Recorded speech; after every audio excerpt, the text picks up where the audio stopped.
Welcome back to the Photography Clips podcast. Magic numbers are real, though perhaps not in the way you suppose. I'll show you how specific numbers will benefit your photographs.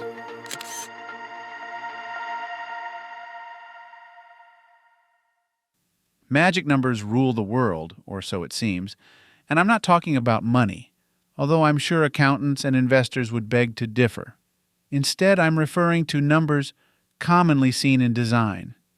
Within interior designing, for example, odd numbers are the magic numbers, with 3 being the most prominent, though designers will use 5, 7, or 9 too. This might mean that when a designer is putting together a room, they may choose a dresser with 3, 5, or 7 drawers. They might organize candles in a group of 5 on a dish, or their composition could be more significant than that, a chair sitting next to an end table with a piece of art hanging above them to create a grouping of 3. These magic numbers are just as valid in photography as they are anywhere else in the creative world, be it interior design, architecture, or painting. Odd numbers are the magic numbers, and for evidence of that, look no further than the rule of thirds, which instructs us to divide a composition into threes and align elements along those lines to make it more visually interesting. You can also sometimes see it in print sizes like 3 by 5 or 5 by 7, though I will admit these magic numbers don't seem to have as much sway in the world of prints and aspect ratios, not when you stop to consider that 8 by 10s are also a popular size. However, where compositions are concerned, the odd numbers seem to be the magic numbers.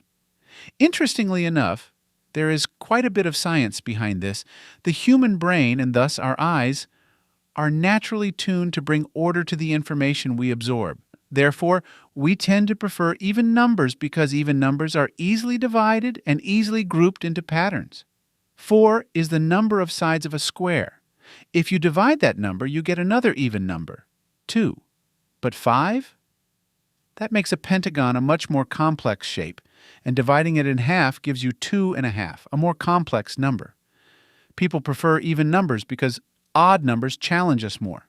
That challenge is what makes odd numbers work to your advantage in photography. It's not easy for the human eye to bring order to 3, 5, or 7, which means that when images include an odd number of elements, they hold our attention longer, as we absorb and attempt to find a pattern in the information given to us. Even numbered compositions are less visually interesting because they make our eyes move around in a circle to see each element, and then we're finished with the experience. Interestingly, this works not only with compositions, but with groupings of images too.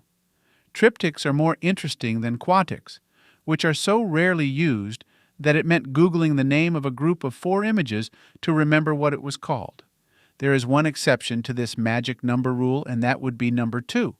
2 is not a large enough number for us to recognize a pattern, and it's not a number that tends to lead us through compositions.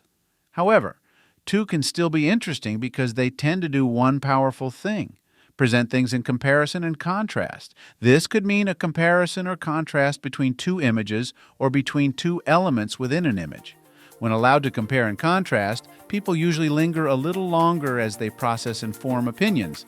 There are magic numbers, mostly the odd ones, apart from 2. Approach composition with these numbers in mind to help make compositions more visually interesting.